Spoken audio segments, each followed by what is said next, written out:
All right, Anne, this is our first Voices of Inclusion for 2025. And before we get into it, I want to quickly introduce you as my friend and colleague. Everyone, this is Dr. Anne Wallace. We met back when Anne was actually a client of mine. And sometimes we love our clients so much that we want to work with them and say, hey, come over to this side, be a coach with me. And I was lucky enough to have that sort of partnership with Anne. But before we go any further into our voices conversation, Anne, please take a minute and introduce yourself. Thanks, Priya. It is such a pleasure to work with you, partner with you. I can just say that the day you said, "Hey, you want to come work together?" was it was my birthday, and such a joy. So, yeah. But a little bit about me. So, I'm actually a psychologist by training. Started out actually working on problems, but then decided pretty quickly that actually really wanted to focus on solutions and supporting people in thriving as opposed to just fixing something that was wrong. And so I spent a lot of my career really working through what does it mean to thrive, both as a person, as an organization, and what's the science around that, and how can we leverage that to do our best work, whether that's coaching or training or mentoring or however that looks. And so that's why it's been so great to work with Roundtable over the past several years. Because leadership, personal leadership, and then kind of people leadership is such an important piece of that. And if we're not inclusive in that work, we're not able to be effective, right? So just the power of the work at Roundtable has been so important to me and thinking about how do we support people in thriving. So thank you for that. Well, that I love that so much because I think you're a great example of that, right? Like you thrive in the joy of life, but you also thrive in the sometimes low points of life and don't shy away from the struggle. And I certainly feel like safe with you. I feel, those moments of thriving. I feel those moments of uplift with you. And even like when you're in Austin, we get to go for a walk together. I always feel good. So I That's love that. great. I didn't know Thanks. that. Okay, so in these conversations, you know me now, we've known each other for years. I like to go beneath the surface of the conversation. So that's Yeah, to me where the richness and real wisdom lives. So are you ready to go there? sure. Let's do it. Okay, so as you know, I believe that everyone influences the people around them. We have a philosophy at Roundtable that everybody is a leader, whether they like it or not. Just by existing in the world, you create ripples. So bringing your awareness to that can help you to create the kind of ripples you want to create in the world. So in this way, we're all leaders. And so I'd love for you to share what kind of leader are you? Hmm. Wow. Well, I will tell you that two of my signature strengths are fairness and love. And so I've found actually in part through the work that we're doing together, but in part just through really the supporting people and thriving, I've realized that um, connection is just so powerful for me. And it is that um, ability to connect with people that really drives me forward. Um, and it's interesting, Priya, thinking I'm kind of getting lost on your question. So I apologize because I just like all of these ideas are in my head. Go But for it. thinking about going deep, um, sometimes we lose the connection with ourselves, right? Even Mm. in that connection with others. And so that's been a powerful part of the last several years as well is really thinking through who am I? How do I stay connected to myself, grounded in who I am, and really deeply connected to the others that I'm touching? I think this is what effective leaders do, right? So we can't lead effectively unless we're connected with ourselves and Yep. understand who we are, what biases we're bringing into our worldview, and examining that regularly, right? And it, Yeah, it means feeling that connection with ourselves consistently. absolutely. And in today's world, that is not easy necessarily, right? It is so Yeah. easy just to, that's why actually, I know your word of the year is coast, which I love. It's like kind of, I just see you breezing along. My word of the year, I also do the year compass, which shout out to your compass for anybody who's watching, is harmony. Oh, And it's not harmony. So I have a big caveat. It's not harmony for harmony's sake. It's not harmony to get along, but it's like, how do I live in harmony with self, with mm. the world, and with people, but then also like with the actual physical natural world? Like, how do I do that? Right. I was inspired by that because I'm also reading Braiding Sweetgrass by Robin Wall Oh, Kimmerer. Such a great book. And so that's my when I'm thinking about leadership this year, it's about leaning into harmony. harmony. So I love that you said this, and I'm going off script totally, but I wrote something in my journal about harmony just a little while ago. So I wrote, harmony is the pleasing arrangement of different tones, voices, or instruments, not the combination of identical sounds. Creative tension makes beautiful music. The clearest sign of intellectual chemistry isn't agreeing with someone, it's enjoying your disagreements with them. I love that. So like I harmony is love not that. the same notes, it's not the same chords. It That's right. requires, yeah. That's right. Yeah. It doesn't mean we agree, right? It means that we live in this beautiful chemistry together, I right? love that. Oh, I love Yeah. that word. Yeah.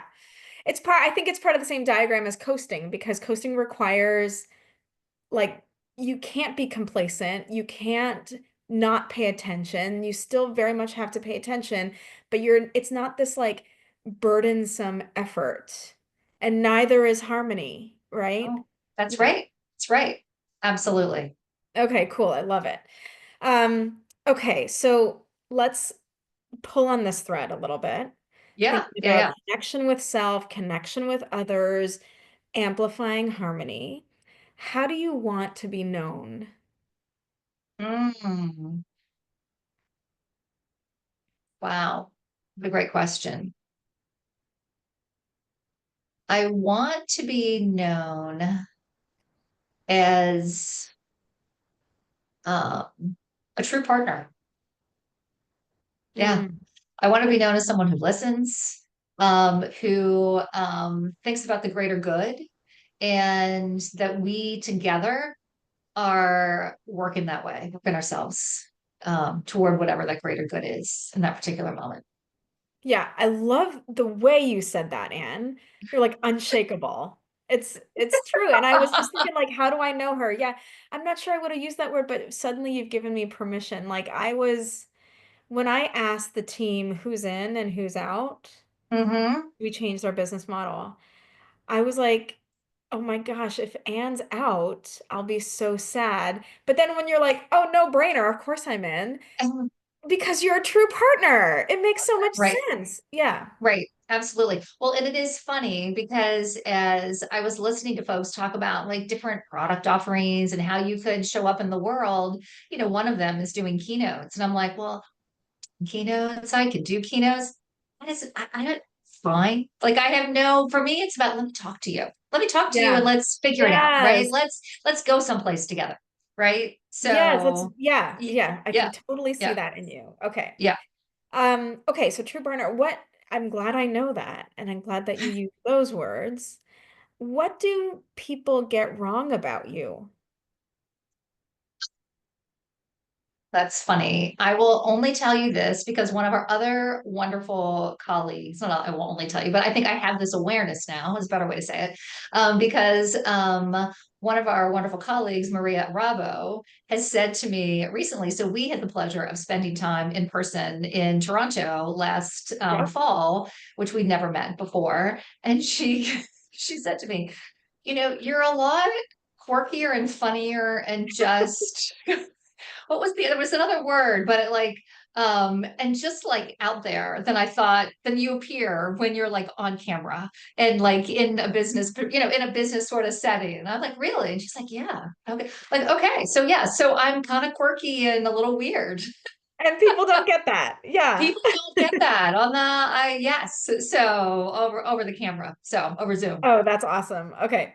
Um, let's see. What commitments have you made in your life that you no longer believe in? So we're taking a little bit of a turn here, but definitely going under the Yeah. waterline here.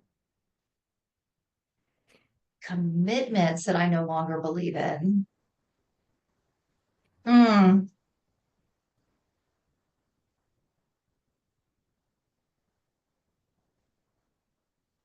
So it's interesting. I'm trying to think of the a way to say it. Oh, okay. I used to be committed to the fact that um people are people and we all need the same thing. Like we all Oh, right? yeah. And now because I was all about fairness, right? Like that's fair. We all need this. We're all alike. We all have this common humanity. We're all, in this together. And honestly, Priya, part of that came from the way I was, it's my takeaway. I shouldn't say that. It was my takeaway from the way I was raised. I was actually, raised and went to school where I was a minority. And so I just was like, well, we all get along. We're all the same. We're all just kids.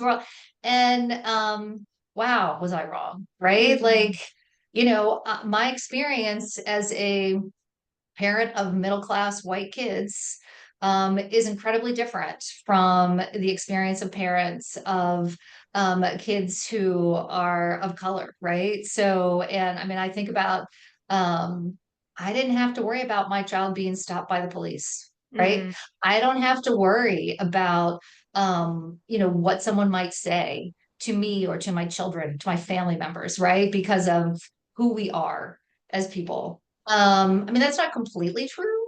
I think that's another, but that is another way. Like my oldest is non-binary. And so I'm no longer committed. So, I think I used to have a lot of commitments and assumptions about relationships and how we show up as people that I no longer have. Right. So I think I'm much less committed to knowing than I mm. used to be. Right. Yeah. That's so fascinating because over the past few years, I've seen you grow as a coach. And I think one thing that I've been thinking a lot in our practice as professional coaches is that we do suspend knowing as part of our practice as coaches, right? For Yeah. in service of our clients, to be truly curious. Yeah. And the line I'm towing is that sometimes my clients know that I know something that they don't know and want to Yeah. know it Yeah. from me. And sometimes I have to be not knowing. Yeah, absolutely. Absolutely.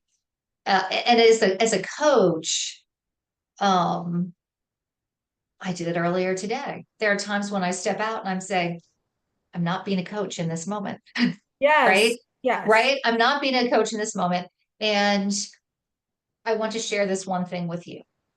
From me, it's in the service of you and in my relationship with you and right, kind of what you're right. hoping to achieve, but it's not traditional coaching.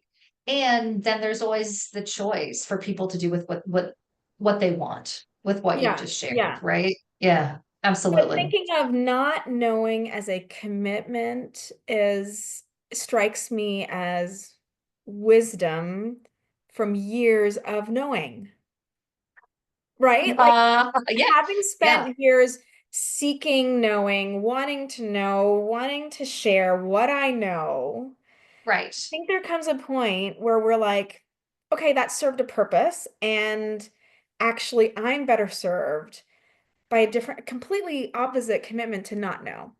Yeah.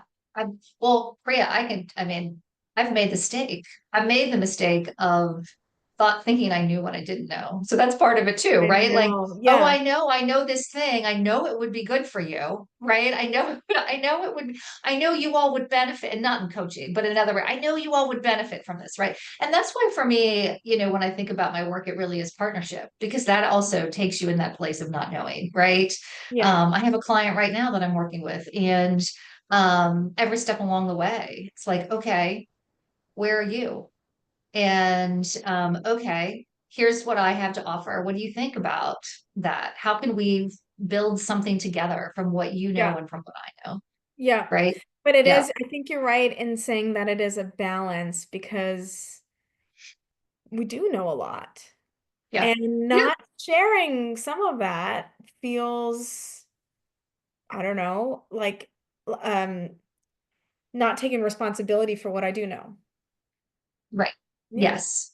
Absolutely. Yeah. So it's a balance. But yeah, I love this question because it's like, wow, sometimes we're not paying attention to commitments that have actually guided a lot of decisions we've made and identities we have constructed for ourselves.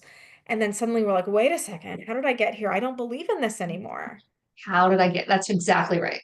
That's exactly Yeah. right. Yeah. Okay, I love that. Okay. Let's see. So I believe that we're almost always at a crossroads. It may not be a major crossroad in our life, but like there's some crossroads, and I'm just curious, what crossroads are you at right now? Oh, wow. Okay. That is a very topical question. But given that it's the week, this week started off with both Martin Luther King Day and Inauguration Day on the same day. Yeah. But I will tell you, Priya, in 2016, after that election, I became an incredible advocate. I went to marches. I joined a grassroots group organization trying to make positive change here in my state in Ohio. Um, and I'm a bit at a crossroads about what I do now. Mm, I'm in a really different place. The country's in a really different place, right? And thinking back to harmony and thinking back to where I can have impact, what does that look like? I don't know the answer to that. I wish I mm. did. I mean, I have this call to action, but I'm like, I have this like urge to action is what I call it. I have this urge to action, but I'm like, I don't know what to do. Yeah. So, Yeah. so that's my personal kind of crossroads right now, where I'm trying to figure out how to show up over the next several years. What will I feel called to do, that could potentially make a difference? I'm not surprised to hear you ask yourself that question. And it's so funny because I'm probably projecting because I've asked myself the same. Um, but as I hear you, I'm like, you don't need to do anything. Mm, By being who you are, I think you're creating uh, the type of change that we planted seeds for in 2016. I hope so. And Yeah. I feel like, how could I layer in some intention to that? How could Yeah. what can I do? To really, yeah, because big, bold advocacy moves aren't where I'm headed right now. So, Right? I yeah, mean, well, we yeah, noticed in 2016, RoundTable was registered the day after the elections. yes, I know. Right? There Yes, was like this galvanizing force. right, right. There was all of us were in it together. And you're right, this year feels muted. It Hmm. feels somehow collectively diminished, but I also see a lot of power in individuals in my community who are just like, okay, this is what I'm doing. I'm not doing this large scale activism resistance movement. I'm Right. focusing on my community, my family, and my health.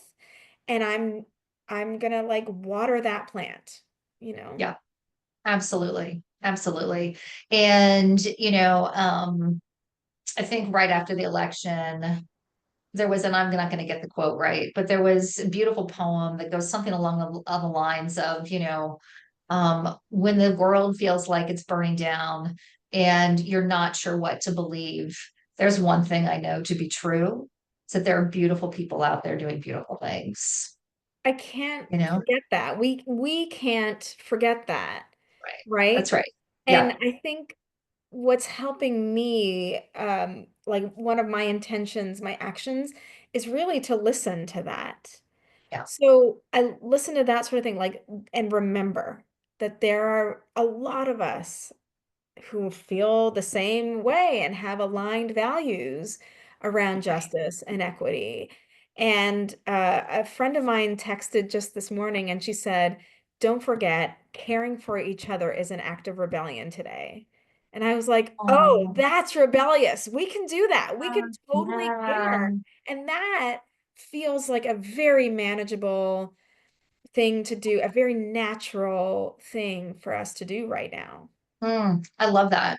In a Yeah. world that feels callous and uncaring and at times, like mean-spirited, like to Yeah. just to care, That's it. really, as a is Isn't a and powerful thinking of it act. as an act of rebellion is like, oh, Yeah. that can have Yeah.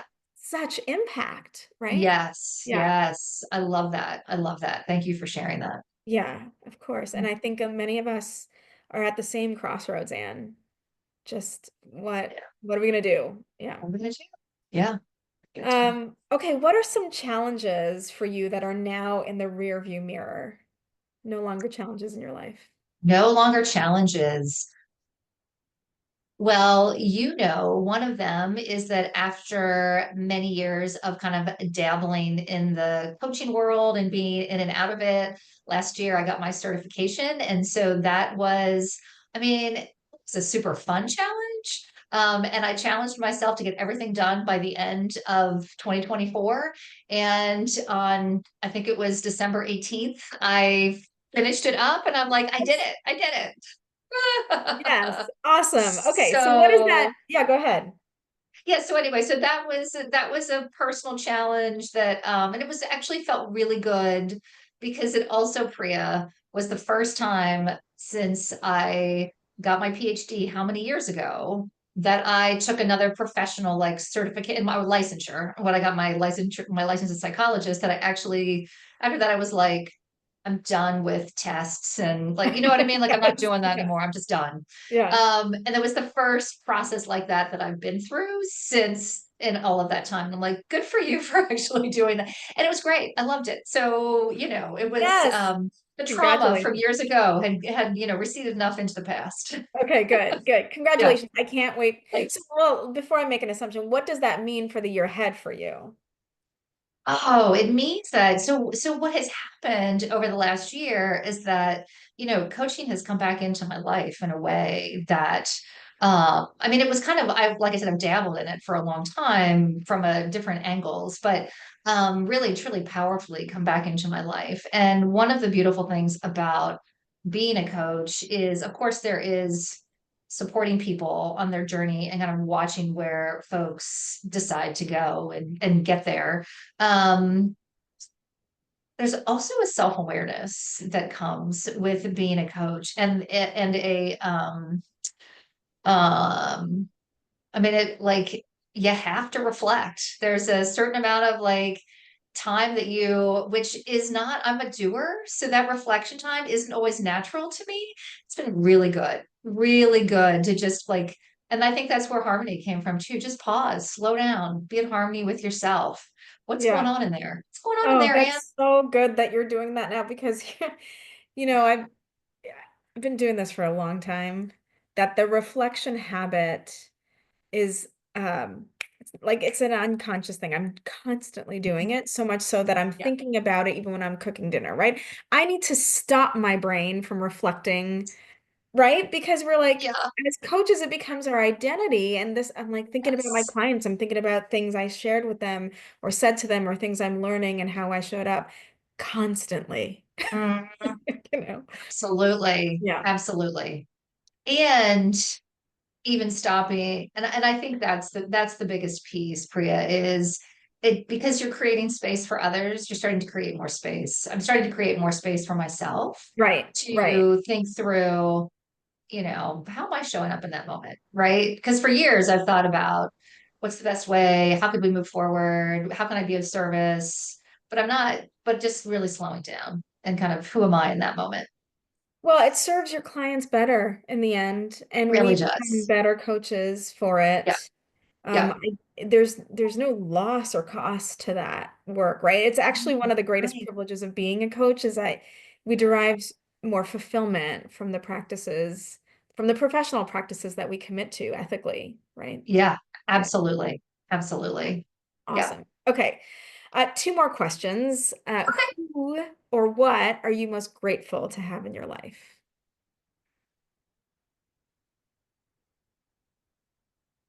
Hmm.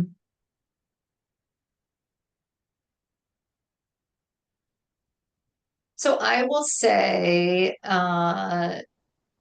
course there is my family. And so I know not everyone can take that for granted. I absolutely take that for granted. And I'm going to take that for granted in this answer Okay.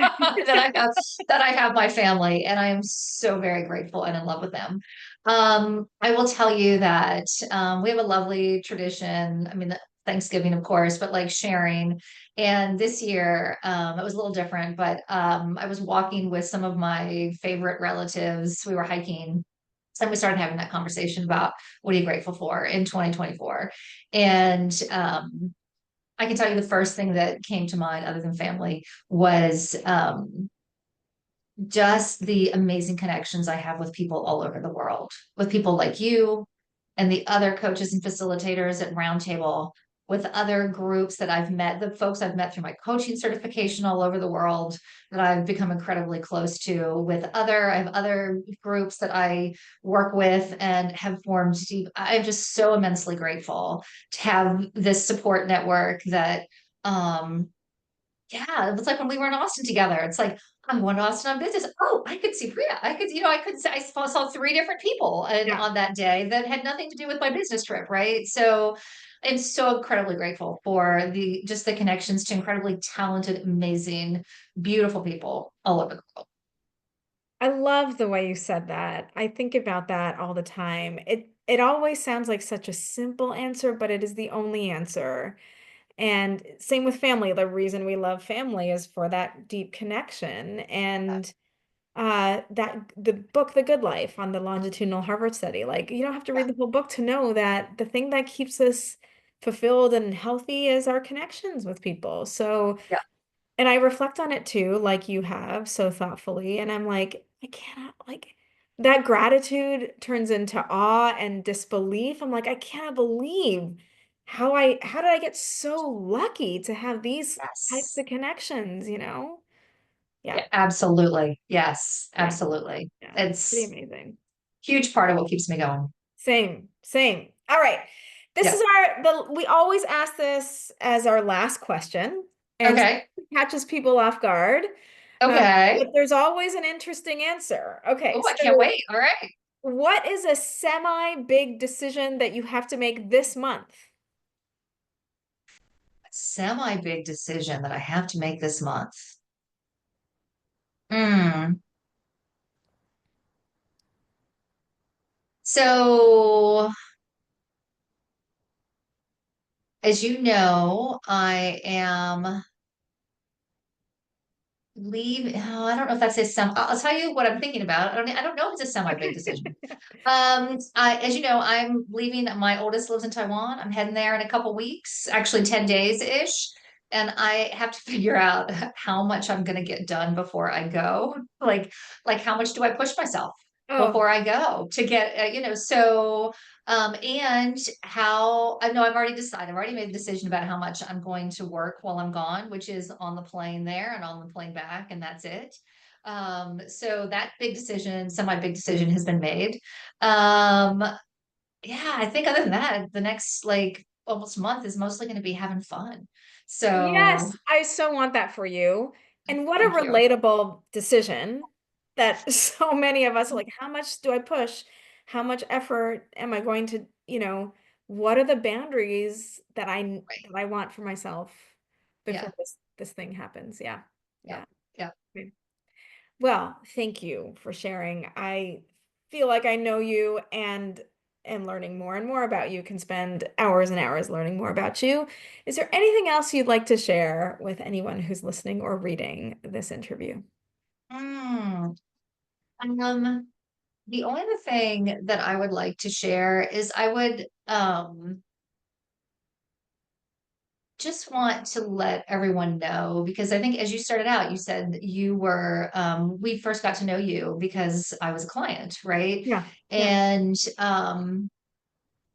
this is a drum you beat every day, Priya, about the importance of inclusive leadership and that you can't be an effective leader without being an inclusive leader. Um, and I want people to know that that message and the work of the roundtable really transformed how I thought about leadership, how I thought about um, how, yes, the ways in which leaders show up in the world.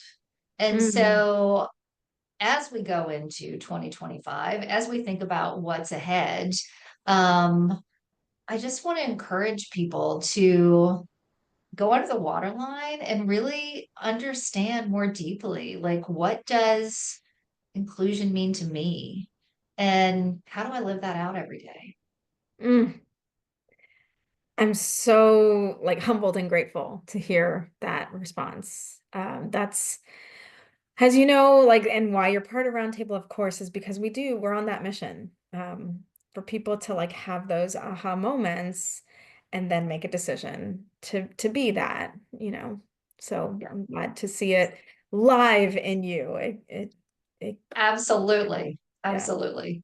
Well, thanks again, my Yes. good friend. It's so good to spend time with you. I'm going to pause the recording or stop. Wonderful. Thank you.